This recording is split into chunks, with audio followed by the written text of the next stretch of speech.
Hello friends, welcome back to my channel. ನಾನು Bhavya. Friends, ಇವತ್ತಿನ ವಿಡಿಯೋದಲ್ಲಿ ಕೆಲವೊಂದಷ್ಟು ಜನಕ್ಕೆ ಸ್ವಲ್ಪನಾದರೂ ಮೋಟಿವೇಟ್ ಆಗೋ ಥರ ಒಂದಷ್ಟು ಮಾತುಕತೆನ ಆಡೋಣ ಅಂತ ಅಂದ್ಕೊಂಡಿದ್ದೀನಿ. ಯಾಕಂತಂದರೆ ಇತ್ತೀಚಿನ ದಿನಗಳಲ್ಲಿ ಎಲ್ಲರೂ ನೋಡ್ತಾ ಇದ್ದೀವಿ, ಗಂಡ ಹೆಂಡತಿ ಮಧ್ಯೆ ಅಂಡರ್ಸ್ಟ್ಯಾಂಡಿಂಗ್ ಅನ್ನೋದು ತೀರನೇ ಕಡಿಮೆ ಆಗಿಬಿಟ್ಟಿದೆ. ಇತ್ತೀಚೆಗೆ ಡಿವೋರ್ಸ್ ಕೇಸ್ಗಳು ಕೂಡ ಜಾಸ್ತಿ ಆಗ್ತಿದೆ. ಅಂಡರ್ಸ್ಟ್ಯಾಂಡಿಂಗ್ ಇಲ್ಲ ಅಂತ ಅಂದರೆ ಇದೆಲ್ಲ ಪ್ರಾಬ್ಲಮ್ಮು ಆಗ್ತಾ ಇರುತ್ತೆ. ಇದಕ್ಕೆಲ್ಲ ನಾವು ಒಂದು ಸೊಲ್ಯೂಷನ್ನ ಕಂಡುಹಿಡ್ಕೊಳ್ಬೇಕು. ಗಂಡ ಹೆಂಡತಿ ಇಬ್ಬರು ಯಾವಾಗಲೂ ಖುಷಿಯಾಗಿರಬೇಕು, ನೆಮ್ಮದಿ ಆಗಿರಬೇಕು ಅಂತ ಅನ್ನೋದಾದರೆ, ಹಾಗೆ ಇಬ್ಬರು ಮಧ್ಯೆ ಅಂಡರ್ಸ್ಟ್ಯಾಂಡಿಂಗ್ ಇರಬೇಕು, ಒಬ್ರನ್ನೊಬ್ಬರು ಅರ್ಥ ಮಾಡಿಕೊಂಡು ತುಂಬ ಚೆನ್ನಾಗಿರಬೇಕು ಅನ್ನೋದಾದರೆ ಒಬ್ರಿಗೊಬ್ರು ಸಮಯನ ಕೊಡೋದನ್ನ ಕಲ್ತ್ಕೊಳ್ಬೇಕು. ಹೌದು ಫ್ರೆಂಡ್ಸ್, ನೀವು ನಿಮ್ಮ ಸಂಗಾತಿ ಜೊತೆಗೆ ಹೆಚ್ಚು ಸಮಯನ ಕಳಿಬೇಕು. ದಿನದಲ್ಲಿ ಅಟ್ಲೀಸ್ಟ್ 1 ಗಂಟೆ ಆದರೂ ನಿಮ್ಮ ಸಂಗಾತಿ ಜೊತೆಗೆ ನೀವು ಟೈಮ್ ಸ್ಪೆಂಡ್ ಮಾಡಲೇಬೇಕು. ನೀವು ಟೈಮ್ ಸ್ಪೆಂಡ್ ಮಾಡಬೇಕಾದ್ರೆ ಯಾವುದೇ ರೀತಿ ಫೋನ್ ಇರ್ಬೋದು ಅಥವಾ ಟಿ ವಿ ನೋಡಿಕೊಂಡು ಮಾತಾಡೋದಾಗಲಿ ಇದ್ಯಾವುದೂ ಇರಬಾರ್ದು. ನಿಮ್ಮಿಬ್ಬರಿಗೆ ಅಂತಲೇ ದಿನದಲ್ಲಿ 1 ಗಂಟೆ ಟೈಮ್ನ ಮೀಸಲಿಡಿ. ಆವಾಗ ನೀವು ಯಾವುದೇ ಫೋನನ್ನು ಯೂಸ್ ಮಾಡ್ದೇ, ಹಾಗೆ ಮೂರನೆಯವರ ಟಾಪಿಕ್ನ ಮಾತಾಡದೆ ನಿಮ್ಮಿಬ್ಬರು ಟಾಪಿಕ್, ಹಾಗೆ ನಿಮ್ಮ ಫ್ಯಾಮಿಲಿ, ನಿಮ್ಮ ಮಗು ಫ್ಯೂಚರ್ ಇರ್ಬೋದು, ನಿಮ್ಮ ಫ್ಯೂಚರ್ ಬಗ್ಗೆ ಈ ರೀತಿ ಡಿಸ್ಕಷನ್ನ ನೀವು ಮಾಡ್ತಾ ಇರಬೇಕು. ಇದರಿಂದ ಮನಸ್ಸಿಗೆ ತುಂಬ ಖುಷಿ ಸಿಗುತ್ತೆ, ಹಾಗೆ ಒಬ್ರನ್ನೊಬ್ಬರು ಅರ್ಥ ಮಾಡ್ಕೊಂಡು ಹೋಗೋದಕ್ಕೆ ತುಂಬಾ ಹೆಲ್ಪ್ ಆಗುತ್ತೆ. ತುಂಬ ಸಮಯ ಸಿಗುತ್ತೆ. ಒಬ್ರಿಗೊಬ್ರಿಗೆ ಏನು ಇಷ್ಟ ಇಲ್ಲ, ಏನು ಮಾಡಿದ್ರೆ ಇಷ್ಟ ಆಗುತ್ತೆ, ಯಾವುದು ಇಷ್ಟ ಆಗಲ್ಲ ಅನ್ನೋದನ್ನು ನೀವು ಒಬ್ರಿಗೊಬ್ರು ಸಮಯ ಕೊಟ್ಕೊಂಡು ಸಮಯನ ಕಳೆದಾಗ ಮಾತ್ರ ಇದೆಲ್ಲ ನಿಮಗೆ ಅರ್ಥ ಆಗೋದು. ಲೈಫಲ್ಲಿ ಯಾರು ಬ್ಯುಸಿ ಇರಲ್ಲ ಹೇಳಿ? ಎಲ್ಲರೂ ಬ್ಯುಸಿ ಇರ್ತಾರೆ. ಎಲ್ಲರೂ ಅವರದ್ದೇ ಆದ ಕೆಲಸಗಳಲ್ಲಿ ಬ್ಯುಸಿ ಇರ್ತಾರೆ. ಬ್ಯುಸಿ ಇದ್ದೀವಿ ಅನ್ನೋದು ಮಾತ್ರಕ್ಕೆ ನಾವು ನಮ್ಮ ಪ್ರೀತಿಸೋರಿಗೆ ಟೈಮ್ ಕೊಡದೇ ಇರೋದು ಎಷ್ಟು ಸರಿ ಅಲ್ವಾ? ಅದರಿಂದಾಗಿ ನಾವು ಎಷ್ಟೇ ಬ್ಯುಸಿ ಇದ್ದರೂ ನಮ್ಮ ಪ್ರೀತಿಸೋರಿಗೋಸ್ಕರ, ನಮ್ಮ ಸಂಗಾತಿಗೋಸ್ಕರ ನಾವು ಒಂದಷ್ಟು ಟೈಮ್ನ ಮಾಡಿಕೊಂಡು ನಾವು ಅವ್ರ ಜೊತೆ ಸಮಯನ ಕಳೆದಾಗ ನಮ್ಮಲ್ಲಿ ಇಬ್ಬರಲ್ಲೂ ಅಂಡರ್ಸ್ಟ್ಯಾಂಡಿಂಗ್ ಅನ್ನೋದು ಜಾಸ್ತಿ ಆಗುತ್ತೆ. ಇಬ್ಬರಲ್ಲೂ ಅಂಡರ್ಸ್ಟ್ಯಾಂಡಿಂಗ್ ಜಾಸ್ತಿ ಆದಾಗ ಒಬ್ರನ್ನೊಬ್ಬರು ಬಿಟ್ಕೊಡದೇನೆ ಇನ್ನು ಪ್ರೀತಿ ಜಾಸ್ತಿ ಆಗುತ್ತೆ. ಒಬ್ರನ್ನೊಬ್ಬರು ಅರ್ಥ ಮಾಡ್ಕೊಳ್ತಾ ಹೋಗ್ತೀವಿ. ಏನಿಷ್ಟ ಇಲ್ಲ ಅದೆಲ್ಲ ನಮಗೆ ಗೊತ್ತಾಗುತ್ತೆ. ತುಂಬ ಚೆನ್ನಾಗಿರ್ಬೋದು. ಅದರಿಂದಾಗಿ ಆದಷ್ಟು ನಿಮ್ಮ ಸಂಗಾತಿ ಜೊತೆ ಸಮಯನ ಕಳೆಯೋದಕ್ಕೆ ಪ್ರಯತ್ನ ಪಡಿ. ನಿಮ್ಮ ಕುಟುಂಬದ ಜೊತೆ ಆದಷ್ಟು ಖುಷಿಯಾಗಿರಿ. ನಿಮ್ಮ ಮಕ್ಕಳಿರ್ಬೋದು, ನಿಮ್ಮ ಹೆಂಡತಿ ಇರ್ಬೋದು, ನಿಮ್ಮ ಗಂಡ, ಆ ರೀತಿ ಅವ್ರ ಜೊತೆ ಆದಷ್ಟು ಸಮಯನ ಕಳೆಯೋದಕ್ಕೆ ಇಷ್ಟಪಡಿ. ಆದಷ್ಟು ಫೋನ್ ಮತ್ತು ಟಿವಿಯಿಂದ ಆದಷ್ಟು ದೂರ ಇರಿ. ಎಲ್ಲರೂ ಒಟ್ಟಿಗೆ ಕೂತಿರ್ಬೇಕಾದ್ರೆ ಒಟ್ಟಿಗೆ ಕೂತ್ಕೊಂಡು ದಿನದಲ್ಲಿ 1 ಬಾರಿ ಆದರೂ ಒಟ್ಟಿಗೆ 1 ಸಲ ಊಟ ಮಾಡೋದಿರ್ಬೋದು. ಹಾಗೆ ನಿಮ್ಮ ಸಂಗಾತಿಗೆ ಇಷ್ಟ ಆಗೋದು, ನಿಮ್ಮ ಮಕ್ಕಳಿಗೆ ಇಷ್ಟ ಆಗೋವಂಥ ಅಡುಗೆನ ಮಾಡಿ ಬಡಿಸಿ. ಇದರಿಂದಾಗಿ ಒಬ್ರಿಗೊಬ್ರಿಗೆ ಪ್ರೀತಿ ಜಾಸ್ತಿ ಆಗುತ್ತೆ. ನಾನು ಕೂಡ ಇದನ್ನೆಲ್ಲ ಫಾಲೋ ಮಾಡ್ತೀನಿ. ಆದಷ್ಟು ನಾನು ನನ್ನ ಕುಟುಂಬದ ಜೊತೆ ಸಮಯನ ಕಳೆಯೋದಕ್ಕೆ ಇಷ್ಟಪಡ್ತೀನಿ. ಹಾಗೆ ನನ್ನ ಕುಟುಂಬದಲ್ಲಿ ನನ್ನ ಗಂಡ ಮಗುಗೆ ಇಷ್ಟ ಆಗೋಂಥ ಅಡುಗೆನ ಮಾಡಿ ಬಡಿಸೋದ್ರಲ್ಲಿ ನನಗೆ ತುಂಬಾ ಖುಷಿ ಸಿಗುತ್ತೆ. ಅದನ್ನು ಅವರು ಹೊಟ್ಟೆ ತುಂಬ ತಿಂದು ಇಷ್ಟಪಡ್ತಾರಲ್ಲ, ಅದೆಲ್ಲ ನನಗೆ ತುಂಬಾ ಇಷ್ಟ ಆಗುತ್ತೆ. ಯಾಕಿದ್ರೆ ಒಂದು ಸಲ ನೀವು ಕೂಡ ಟ್ರೈ ಮಾಡಿ ನೋಡಿ. ನಿಮ್ಮಲ್ಲಿ ಪದೇ ಪದೇ ಜಗಳ ಆಗೋದು, ಖುಷಿನೇ ಇಲ್ಲದಿರೋದು, ಈ ಥರ ಏನಾದರೂ ಇದ್ದರೆ ನೀವು ನಿಮ್ಮ ಹಸ್ಬೆಂಡ್ಗೆ, ಮಕ್ಕಳಿಗೆ ಇಷ್ಟ ಆಗುವಂಥ ಅಡುಗೆನ ಮಾಡಿ ಪ್ರೀತಿಯಿಂದ ಬಡಿಸಿ ಸಮಾಧಾನವಾಗಿ ಅವ್ರ ಜೊತೆ ಕೂತು ಮಾತಾಡಿ ನೋಡಿ. ಖಂಡಿತವಾಗ್ಲೂ ಅವರು ನಿಮ್ಮನ್ನು ಅರ್ಥ ಮಾಡ್ಕೊಳ್ತಾರೆ. ಹಾಗೆ ನಿಮ್ಮಲ್ಲಿ ಪ್ರೀತಿ ಕಾಳಜಿ ಅನ್ನೋದು ಜಾಸ್ತಿ ಆಗುತ್ತೆ. ಹೊಟ್ಟೆ ಮುಖಾಂತರ ಅಂದರೆ ನಿಮ್ಮ ಕೈ ರುಚಿ ಅವರಿಗೆ ಇಷ್ಟ ಆಗ್ತಾ ಹೋದರೆ ಖಂಡಿತವಾಗ್ಲೂ ಅವರು ನಿಮ್ಮನ್ನು ಕೂಡ ಪ್ರೀತಿಸೋದಕ್ಕೆ ಸ್ಟಾರ್ಟ್ ಮಾಡ್ತಾರೆ. ಸೊ ಆದಷ್ಟು ನಿಮ್ಮ ಮಕ್ಕಳಿಗೆ, ಗಂಡನಿಗೆ ಇಷ್ಟ ಆಗುವಂಥ ಅಡುಗೆನ ಮಾಡಿ ಬಡಿಸಿ. ಓಕೆನಾ? ಬನ್ನಿ, ಈಗ ನಾನು ಕೂಡ ಇವತ್ತು ಸಂಜುಗೆ ಇಷ್ಟ ಆಗುವಂಥ ಅವ್ರು ತುಂಬ ಕೇಳಿ ಮಾಡಿಸ್ಕೊಳ್ಳೋಂಥ ಹರಿಯಾಲಿ ಚಿಕನ್ ಪಲಾವ್ ಮಾಡ್ತಿದ್ದೀನಿ. ಹೇಗೆ ಮಾಡೋದು ಅಂತ ತಿಳಿಸ್ಕೊಡ್ತೀನಿ. ಫ್ರೆಂಡ್ಸ್, ಹರಿಯಾಲಿ ಚಿಕನ್ ಪಲಾವ್ ಮಾಡೋದಕ್ಕೆ ನಾನಿಲ್ಲಿ 1 kg ಚಿಕನ್ನ ತೊಗೊಂಡಿದ್ದೀನಿ. ಚಿಕನ್ನ ನಾನಿಲ್ಲಿ ಸಪ್ರೇಟಾಗಿ ಸ್ವಲ್ಪ ಆಯಿಲ್ ಹಾಕಿ ಚಿಕನ್ಗೆ ಸ್ವಲ್ಪ ಉಪ್ಪು ಮತ್ತು ಅರಿಶಿನ ಹಾಕ್ಕೊಂಡು ಫ್ರೈ ಮಾಡ್ಕೊಳ್ತಿದ್ದೀನಿ. ಯಾಕಂದರೆ ಮಸಾಲೆಗೆ ನಾವು ಡೈರೆಕ್ಟಾಗಿ ಈರುಳ್ಳಿ ಟೊಮೆಟೊ ಹಾಕಿದಾಗ ಅದ್ರ ಜೊತೆನೇ ನಾವು ಚಿಕನ್ನ ಹಾಕ್ಕೊಳ್ತಿದ್ವಿ. ಬಟ್ ಈ ರೀತಿ ಹರಿಯಾಲಿ ಚಿಕನ್ ಪಲಾವ್ ಮಾಡಬೇಕಾದ್ರೆ ಸಪ್ರೇಟಾಗಿ ಚಿಕನ್ನ ನಾವು ಫ್ರೈ ಮಾಡ್ಕೊಂಡು ಹಾಕ್ಕೊಳ್ಳೋದ್ರಿಂದ ಟೇಸ್ಟ್ ಅಂತೂ ತುಂಬಾ ಅದ್ಭುತವಾಗಿ ಬರುತ್ತೆ. ಬನ್ನಿ, ಇದಕ್ಕೆ ನಾನು ಏನೆಲ್ಲ ಇಂಗ್ರೀಡಿಯೆಂಟ್ಸ್ನ ತೊಗೊಂಡಿದ್ದೀನಿ ಅಂತ ನೋಡೋಣ. ನಾನಿಲ್ಲಿ ಒಂದು 3 ಈರುಳ್ಳಿನ ದೊಡ್ಡದು ಮೀಡಿಯಮ್ ಸೈಜ್ದು 3 ಈರುಳ್ಳಿನ ಕಟ್ ಮಾಡಿ ಇಟ್ಕೊಂಡಿದ್ದೀನಿ. ಹಾಗೆ ಒಂದು 3 ಟೊಮೆಟೊನ ತೊಗೊಂಡಿದ್ದೀನಿ. ಹಾಗೆ ಸ್ವಲ್ಪ 1 ಕಟ್ ಪೂರ್ತಿ ಮೆಂತ್ಯ ಸೊಪ್ಪನ್ನ ಕ್ಲೀನಾಗಿ ವಾಶ್ ಮಾಡಿ ಈ ರೀತಿ ಚಿಕ್ಕದಾಗಿ ಹೆಚ್ಚಿಟ್ಕೊಂಡಿದ್ದೀನಿ. ಬನ್ನಿ, ಈಗ ಹೇಗೆ ಮಾಡೋದು ಅಂತ ನೋಡೋಣ. ಫಸ್ಟಿಗೆ ನಾನಿಲ್ಲಿ ಒಂದು ಪಾತ್ರೆನ ತೊಗೊಂಡಿದ್ದೀನಿ. ನಾನು ಕುಕ್ಕರಲ್ಲಿ ಮಾಡ್ತಿಲ್ಲ, ಒಂದು ಪಾತ್ರೆಯಲ್ಲಿ ಮಾಡ್ತಿದ್ದೀನಿ. ಇದಕ್ಕೆ ಸ್ವಲ್ಪ ಆಯಿಲ್ನ ಹಾಕ್ಕೊಂಡಿದ್ದೀನಿ. ನಾನು ಕೊಕೊನಟ್ ಆಯಿಲ್ನ ಯೂಸ್ ಮಾಡ್ತಿದ್ದೀನಿ. ನೀವು ನಿಮ್ಮ ಮನೇಲಿರೋದನ್ನ ಯೂಸ್ ಮಾಡ್ಬೋದು. ಎಣ್ಣೆ ಜೊತೆ ತುಪ್ಪ, ಬೆಣ್ಣೆ ಇದನ್ನು ಕೂಡ ನೀವು ಯೂಸ್ ಮಾಡ್ಬೋದು. ನಾನಿಲ್ಲಿ ಎಣ್ಣೆ ಸ್ವಲ್ಪ ಬಿಸಿ ಆದಮೇಲೆ ಇದಕ್ಕೆ ಸ್ಪೈಸಸ್ನ ಹಾಕ್ಕೊಳ್ತಿದ್ದೀನಿ. 2 ಪಲಾವ್ ಎಲೆ, ಚಕ್ಕೆ, ಲವಂಗ, ಏಲಕ್ಕಿ, ಬೇರೆ ಯಾವುದಾದ್ರೂ ಇದ್ದರೆ ನಿಮ್ಮ ಹತ್ರ ಸ್ಪೈಸಸ್ ಅದನ್ನು ಕೂಡ ನೀವು ಹಾಕ್ಕೊಳ್ಬೋದು. ಈಗ ಎಣ್ಣೆಲಿ ಇದನ್ನು ಹಾಕಿ ಫ್ರೈ ಆದಮೇಲೆ ಈರುಳ್ಳಿ, ಟೊಮೆಟೊ ಇದನ್ನೆಲ್ಲ 1 ಬೈ 1 ಹಾಕಿ ಚೆನ್ನಾಗಿ ಫ್ರೈ ಮಾಡ್ಕೊಳ್ಬೇಕು. ಆದಷ್ಟು ಲೋ ಫ್ಲೇಮಲ್ಲೇ ಇಟ್ಕೊಂಡು ಫ್ರೈ ಮಾಡ್ಕೊಳ್ಳಿ. ಈರುಳ್ಳಿ, ಟೊಮೆಟೊ ಎಲ್ಲ ಚೆನ್ನಾಗಿ ಫ್ರೈ ಆದಮೇಲೆ ಕಟ್ ಮಾಡಿ ಇಟ್ಕೊಂಡಿರೋಂಥ ಮೆಂತ್ಯ ಸೊಪ್ಪನ್ನು ಹಾಕಿ ಮೆಂತ್ಯ ಸೊಪ್ಪನ್ನು ಚೆನ್ನಾಗಿ ಫ್ರೈ ಮಾಡ್ಕೊಳ್ಳಿ. ಈಗ ನಾನು ಮೊದಲೇ ಚೆನ್ನಾಗಿ ಉಪ್ಪು, ಅರಿಶಿನ ಹಾಕಿ ಚಿಕನ್ನ ಫ್ರೈ ಮಾಡಿ ಇಟ್ಕೊಂಡಿದ್ದೀನಿ. ಇದನ್ನು ನಾವು ಏನು ಸೊಪ್ಪೆಲ್ಲನೂ ನಾವು ಫ್ರೈ ಮಾಡ್ಕೊಂಡಿರ್ತೀವಿ. ಈಗ ಮೆಂತ್ಯ ಸೊಪ್ಪು, ಈರುಳ್ಳಿ ಎಲ್ಲ ಚೆನ್ನಾಗಿ ಫ್ರೈ ಆಗಿದೆ. ಇದಕ್ಕೆ ನಾವು ಹುರಿದಿಟ್ಕೊಂಡಿರೋಂಥ ಚಿಕನ್ನು ಸಹ ಸೇರಿಸ್ಬೇಕು. ಇದನ್ನು ಕೂಡ ಒಂದು 2 ನಿಮಿಷಗಳ ಕಾಲ ಚೆನ್ನಾಗಿ ಫ್ರೈ ಮಾಡ್ಕೊಳ್ಳಿ. ಚಿಕನ್ಗೆ ಮೊದಲೇ ಉಪ್ಪು ಹಾಕ್ಕೊಂಡಿರೋದ್ರಿಂದ ನಾನು ಇವಾಗ ಉಪ್ಪನ್ನ ಸೇರಿಸ್ತಿಲ್ಲ.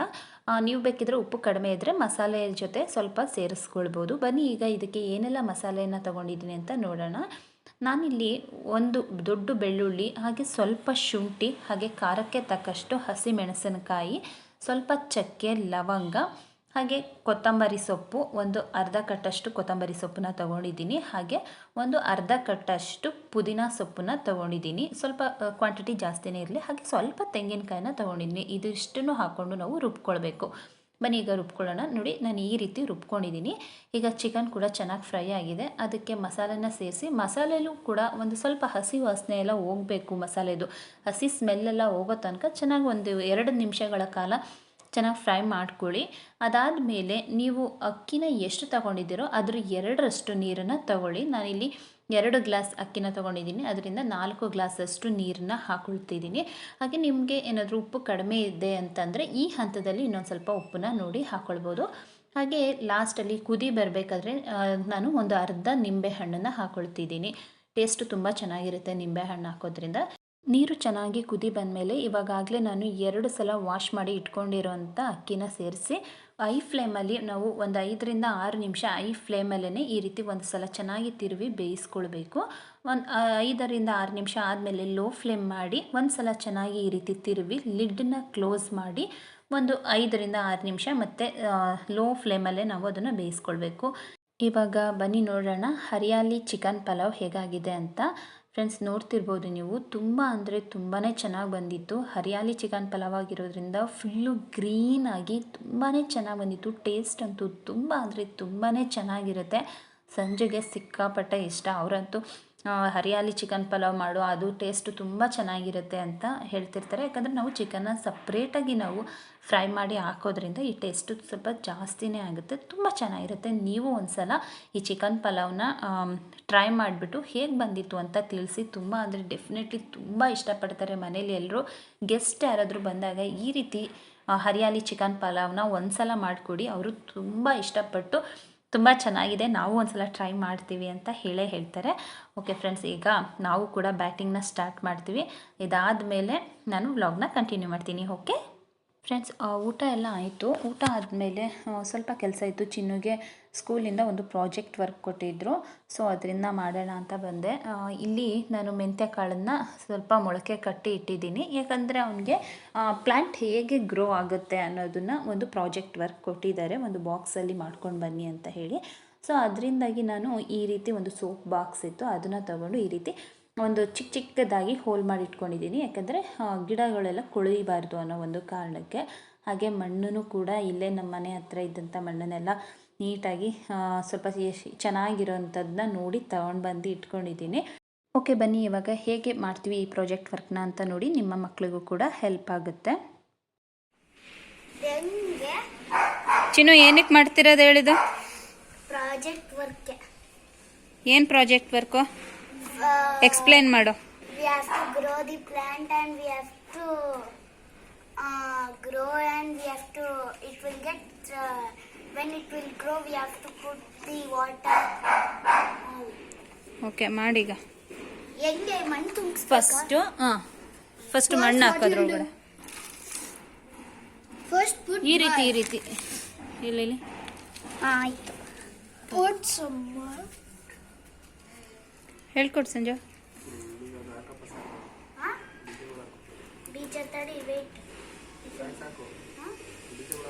It's enough. Then ಲೈಟಾಗಿ ಮಾಡು, ಒಂದೇ ಕಡೆ ಮಾಡಬಾರ್ದು, ದೂರ ದೂರ ಸ್ಪ್ರೆಡ್ ಮಾಡು.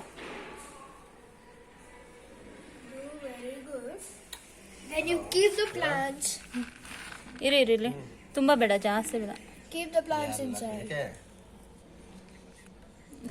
ಇನ್ನುಗೆ 10 ಡೇಸ್ ಟೈಮ್ ಕೊಟ್ಟಿದ್ರು. ಆ 10 ಡೇಸಲ್ಲಿ ಪ್ಲ್ಯಾಂಟ್ ಹೇಗೆ ಗ್ರೋ ಆಗುತ್ತೆ ಅನ್ನೋದನ್ನು ಅವರು ಅಬ್ಸರ್ವ್ ಮಾಡ್ತಿರಬೇಕು day by day.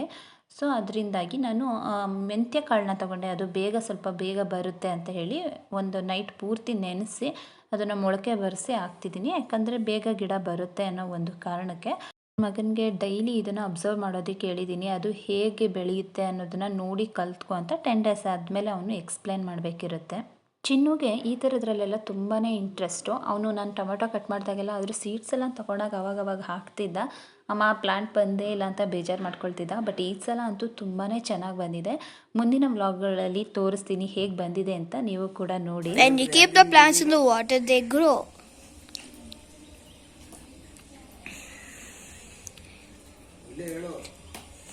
You have to wait for 3 days, 3 or 2 days, so they will grow.